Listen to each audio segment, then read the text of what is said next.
낮과 밤 제34장. 상속 절차가 끝나기 전날 켄달과 우디는 스티브 슬론의 사무실에 모였다. 왜 우리 두 사람을 오라고 했습니까? 우디가 말했다. 내일이면 유언장이 최종 확정될 텐데 말입니다. 그 전에 소개해야 될 사람이 있습니다. 스티브가 말했다. 그게 누구죠? 줄리아 스탠포드 양입니다. 두 사람 다 어리둥절한 표정이었다. 줄리아는 벌써 만나봤잖아요. 스티브는 인터폰을 눌렀다. 이제 들어오시라고 해요. 켄달과 우디는 의아한 표정으로 마주보았다. 문이 열리고 줄리아 스탠포드가 들어왔다. 스티브가 일어섰다. 이 사람이 두 분의 의붓 동생 줄리아입니다. 대체 그게 무슨 소리요? 무슨 말을 하는 건지 도무지 이해가 안 돼요. 제 말을 좀 들어보세요. 스티브가 차분하게 말했다. 그는 15분 동안 자초지종을 설명했다. 스티브의 말이 끝났을 때 우디는 고개를 저으며 말했다. 타일러가 그랬다고? 믿을 수 없어. 그게 사실입니다. 하지만 전에 나타났던 여자의 지문과 어렸을 때 줄리아 스탠포드 지문에 일치했잖소. 난 아직도 줄리아의 지문이 찍힌 서류를 가지고 있단 말이오. 스티브는 순간 한 가지 생각이 떠올랐다. 정말 그 서류를 가지고 있습니까? 그래요. 좀 우습지만 10억 달러짜리 서류라는 생각이 들어서 보관하고 있었소. 저를 좀 도와주셔야겠습니다. 다음 날 아침 10시 랭퀴스트, 피츠제랄드 법무법인의 회의실에는 여러 사람이 모여 앉았다. 사이먼 피츠제랄드가 가운데 자리 잡았고 켄달, 타일러, 우디, 스티브, 그리고 줄리아도 앉아 있었다. 그들 외에도 몇 명의 낯선 사람들이 눈에 띄었다.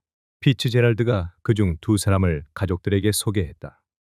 이분이 윌리엄 파커 씨고 이분은 패트릭 에반스 씨입니다. 이분들은 스탠포드 기업의 고문 변호사이십니다. 스탠포드 기업의 최근 재무제표를 가지고 오셨습니다. 제가 먼저 유언장 내용을 확인하면 그 다음부터는 이분들이 회의를 주재하실 것입니다. 빨리 진행합시다. 타일러가 말했다. 그는 혼자 떨어져 앉아 있었다. 내가 상속재산을 손에 넣으면 내 놈들 모두 가만두지 않을 테다. 사이먼 피츠제랄드가 고개를 끄덕였다. 자, 그럼 시작하겠습니다. 피츠제랄드 앞에는 해리 스탠포드 최종 유언장이라고 쓰여진 두툼한 서류철이 놓여 있었다. 지금 유족들에게 유언장 사본을 배포하겠습니다. 쓸데없는데 시간을 낭비할 필요가 없지 않습니까? 여러분들께 이미 해리 스탠포드 씨의 직계비속이 균등하게 유산을 상속받게 되어 있다고 말씀드린 바 있습니다. 줄리아와 스티브의 눈길이 마주쳤다. 엄청난 재산이 생기면 나와는 멀어지겠지. 하지만 축하해줘야 될 일이야. 스티브는 생각했다. 사이먼 피츠제랄드가 말을 이었다. 적은 액수의 유산을 상속받도록 지명된 사람이 10여 명 있습니다만 모두 합쳐도 얼마 되지 않는 액수입니다. 오늘 오후면 네가 도착하겠지. 공항으로 마중 나가야 되겠어. 정확한 자산을 파악해보니 스탠포드 기업의 자산은 대략 50억 달러가 됩니다. 피츠제랄드는 윌리엄 파커를 보며 고개를 끄덕였다. 그 내용은 파커 씨가 설명하시도록 하겠습니다. 윌리엄 파커는 손가방을 열고 서류 뭉치를 꺼내 탁자 위에 펼쳐놓았다. 피츠제랄드 씨 말씀대로 자산은 50억 달러에 이릅니다. 그러나 그는 말을 멈추고 잠시 방안을 둘러보았다. 스탠포드 기업의 총부채가 150억 달러가 넘습니다. 우디가 벌떡 일어났다. 그게 무슨 소리야? 타일러의 얼굴이 잿빛으로 변했다. 지금 장난하는 겁니까? 이건 말도 안 돼. 켄달이 말했다. 파커는 지금까지 소개되지 않은 또 한 사람에게 고개를 돌렸다. 이분은 레너드 레딩 씨입니다. 증권거래소에 계시지요. 이분의 설명을 들어보시는 게 좋겠습니다. 레딩이 고개를 끄덕였다. 지난 2년 동안 해리 스탠포드 씨는 이자율이 반드시 하락할 것이라고 확신하고 있었습니다. 과거에도 그는 이자율을 정확하게 예측하고 채권 투기를 함으로써 엄청난 돈을 벌었습니다. 그의 예측과는 달리 이자율이 계속 올랐지만 그는 곧 하락할 것으로 믿고 있었습니다. 그래서 계속 자금을 빌려 투기의 규모를 늘려갔던 것입니다. 장기 채권을 사들이려고 엄청난 돈을 빌린 것입니다. 그러나 이자율은 계속 상승해 그가 사들인 채권 가격이 떨어지면서 금융 비용만 엄청나게 늘어났습니다. 처음에는 은행들이 그의 명성과 재산 때문에 채권 투기를 지원했지만 그가 투기에서 본 손해를 만회하려고 점점 더 위험 부담이 큰 채권에 손을 대기 시작하자 문제의 심각성을 깨닫게 되었습니다. 그는 계속해서 채권 투기에 실패했던 것입니다. 투기에 필요한 자금을 빌릴 때 빌린 돈으로 매입했던 채권을 담보로 제공했고 그것이 되풀이되면서 채권 투기를 위한 부채가 눈덩이처럼 불어난 것입니다. 다시 말하면 에반스가 끼어들었다. 그는 피라미드식으로 부채를 증가시킨 것입니다. 그건 불법 행위였습니다. 맞습니다. 불행하게도 이자율은 역사상 유례없는 상승을 거듭했습니다. 그는 이미 빌린 돈의 이자를 갚기 위해 또다시 돈을 빌리는 악순환을 거듭한 것입니다. 모두들 숨을 죽이고 그의 입만 쳐다보고 있었다. 해리 스탠포드는 심지어 회사의 퇴직금까지도 자신의 개인 보증으로 인출하여 그 자금을 채권 구입에 썼습니다. 이 역시 법에 금지된 행위입니다. 거래은행들이 스탠포드 기업의 재무 상태에 대하여 묻기 시작하자 그는 서류상의 자회사들을 설립하고 재무제표를 조작해서 자산 가치를 부풀렸습니다. 명백한 사기와 배임 행위입니다. 그는 거래은행들과 교섭해서 몇 개 은행의 차관단에 의한 구제 금융을 신청했습니다. 그러나 거래은행들은 그의 제의를 거절했고 상황을 증권거래소에 보고했습니다. 결국 인터폴까지 개입하게 되었습니다. 레딩은 옆에 앉은 사람을 가리켰다. 이분은 프랑스 경찰의 파투 경감입니다. 경감님, 그 다음에 있었던 일을 설명해 주시겠습니까? 파투 경감은 약간 프랑스 액센트가 섞인 영어로 말했다. 인터폴의 요청에 따라 저희는 세인트 폴드 방스로 해리 스탠포드를 추적했습니다. 세 사람의 형사들이 그를 미행했지만 해리 스탠포드는 교묘하게 그들을 따돌렸습니다. 인터폴은 유럽 모든 나라의 경찰에 해리 스탠포드를 발견하는 대로 감시, 보고하라는 전통을 보냈습니다. 그때 그의 범죄 사실이 구체적으로 밝혀졌다면 아마 체포령을 내렸을 것이고 그랬다면 프랑스 경찰이 체포할 수 있었을 것입니다. 우디는 충격으로 몹시 혼란스러워했다. 바로 그거야. 그래서 우리에게 유산을 남긴 거야. 텅 빈 껍데기만 남겼잖아. 윌리엄 파커가 말했다. 대충 그렇게 된 것으로 보입니다. 거래은행들이 구제금융을 거절했을 때 부치는 여러분에게 유산을 남긴다는 유언장을 작성했습니다. 실제로 남긴 것은 아무것도 없는 셈이었지요. 하지만 크레디 리오네 은행의 르네 고티에가 구제금융을 약속했습니다. 스탠포드 기업이 회생할 기미가 보인 순간 부치는 유언장을 바꾸어 여러분의 유산 상속권을 없애버리려 한 것입니다.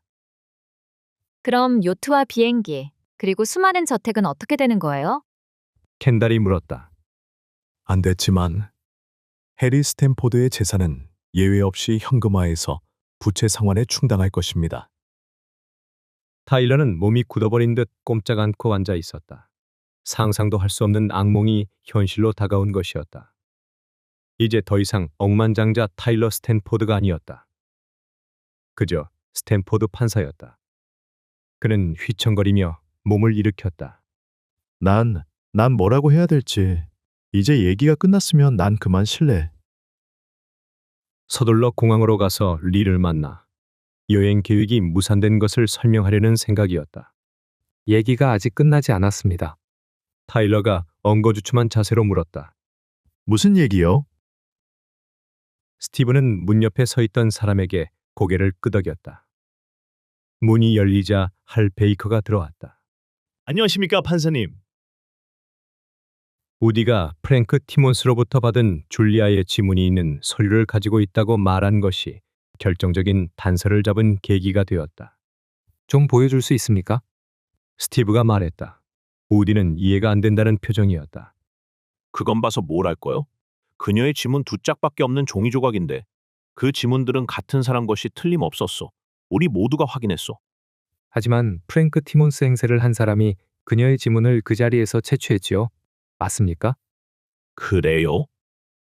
그렇다면 그 사람이 서류를 만졌을 테니 틀림없이 그의 지문에 남아 있을 겁니다. 스티브의 예감은 정확했다. 서류에는 할 베이커의 지문이 여러 개 찍혀 있었고 컴퓨터로 그 지문의 주인공을 찾아내는데 30분밖에 걸리지 않았다. 스티브는 시카고의 검사장에게 전화를 걸었다.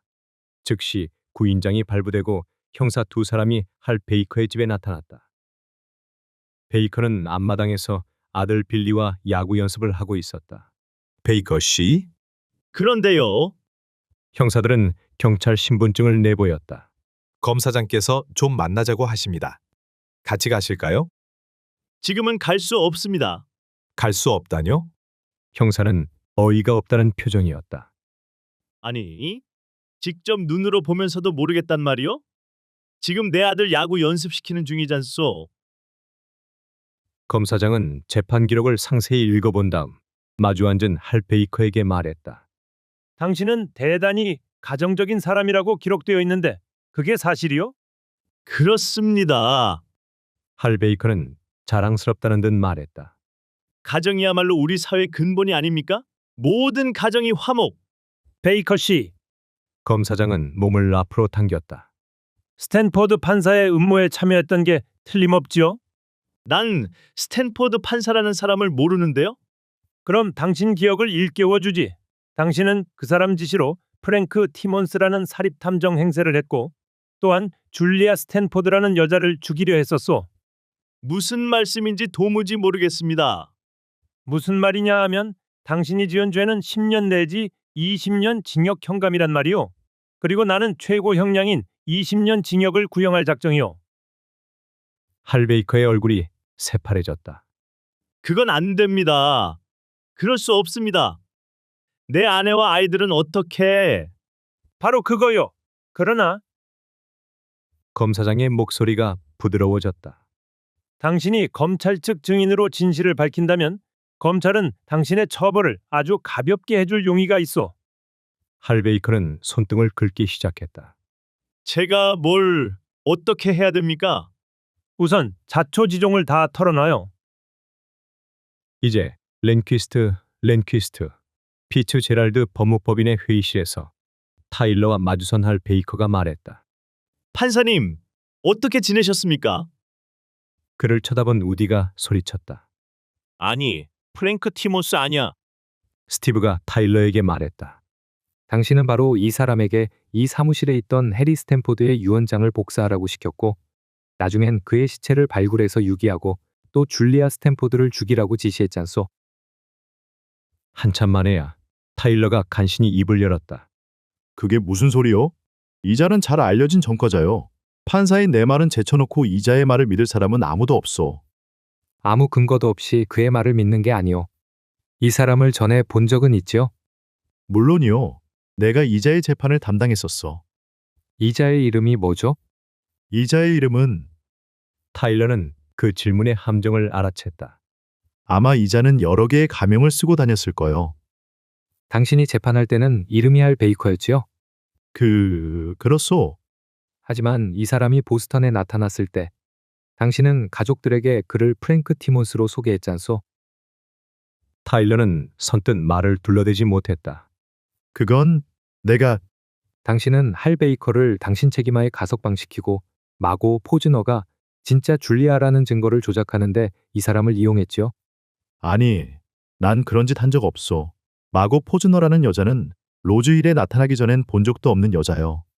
스티브는 케네디 경위에게 고개를 돌렸다. 케네디 경위, 지금 이 말 들었지요? 확실히 들었습니다. 스티브는 다시 타일러에게 고개를 돌렸다. 우리는 마고 포즈너에 대해서도 조사해 보았어. 그녀 역시 당신 주재로 재판을 받았고 당신 책임하에 가석방된 것을 확인했어. 그리고 시카고의 검사장이 오늘 아침 당신의 대여 금고에 대한 수색영장을 발부받아 금고를 열었어. 조금 전에 연락이 왔는데 금고에서 줄리아 스탠포드의 상속 지분을 당신에게 양도하는 서류를 찾아냈다고 했소.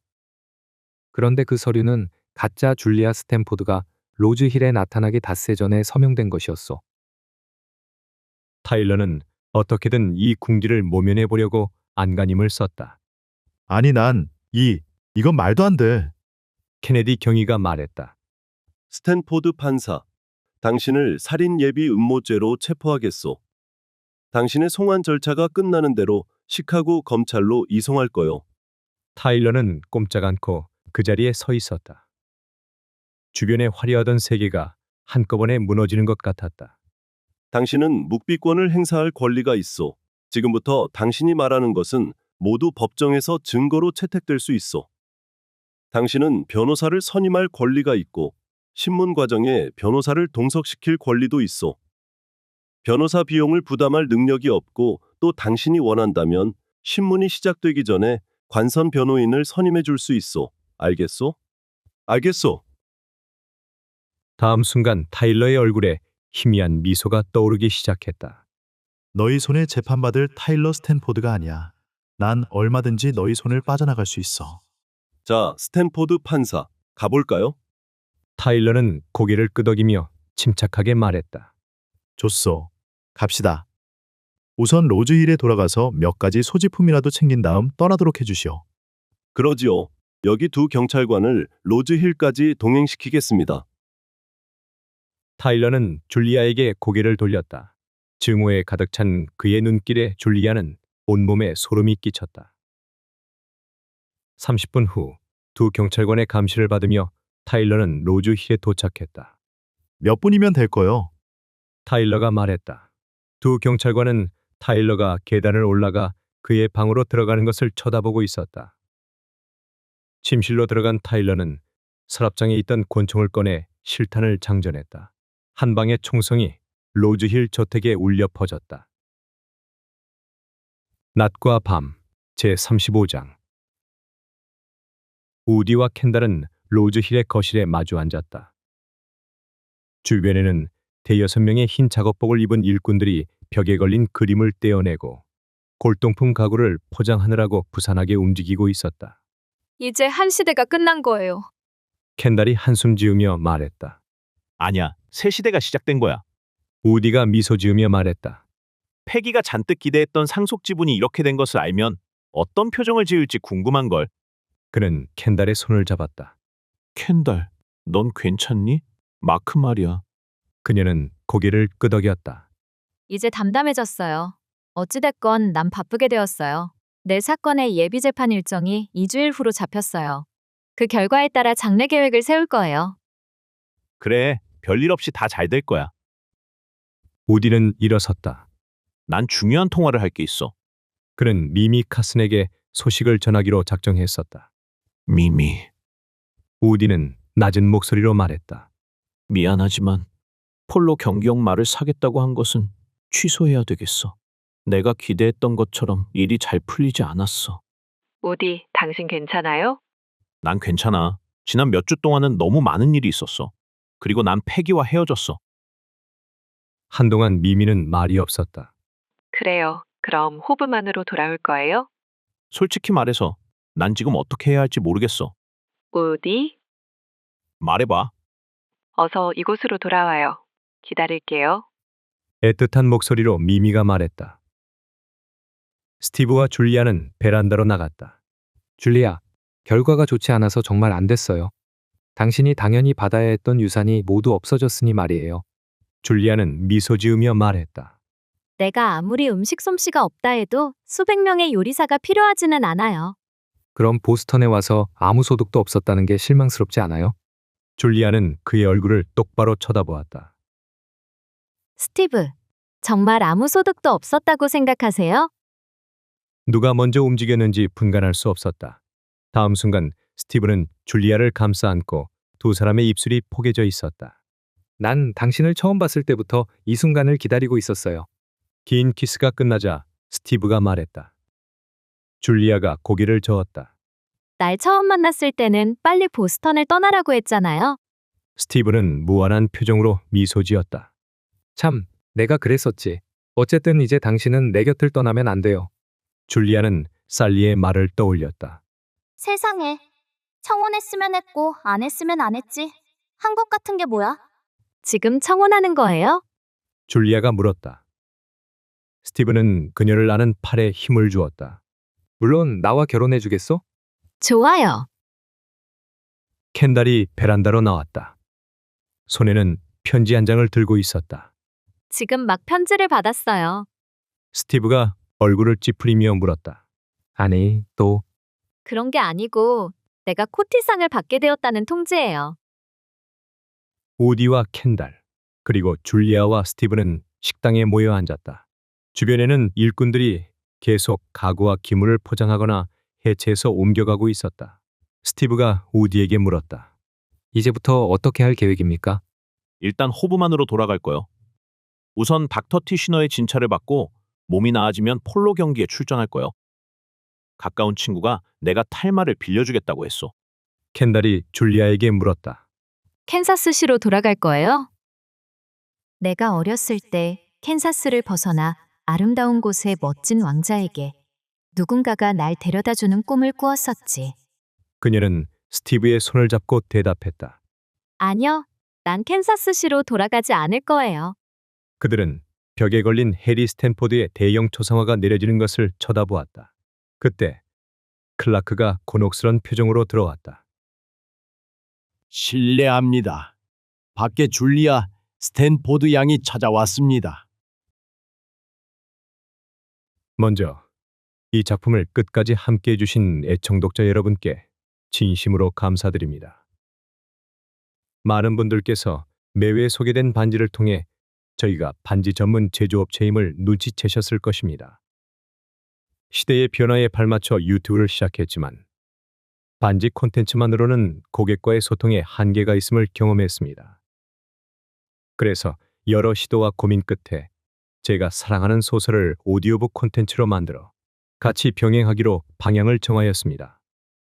다만 낮과 밤이 첫 시도이고 AI 보이스의 특성과 한계, 조작 방법의 미숙 등으로 콘텐츠의 일관성이 없다는 점이 아쉬웠습니다. 그럼에도 불구하고 끝까지 응원해 주신 여러분의 관심과 사랑에 깊이 감사드립니다. 앞으로는 더욱 편안한 오디오북 콘텐츠가 될 수 있도록 최선을 다하겠습니다. 또한 한 개의 반지라도 완벽하게 만들고자 노력하는 아트골드도 함께 기억해 주시면 감사하겠습니다. 애청독자 여러분의 건강과 행복을 진심으로 기원합니다. 감사합니다.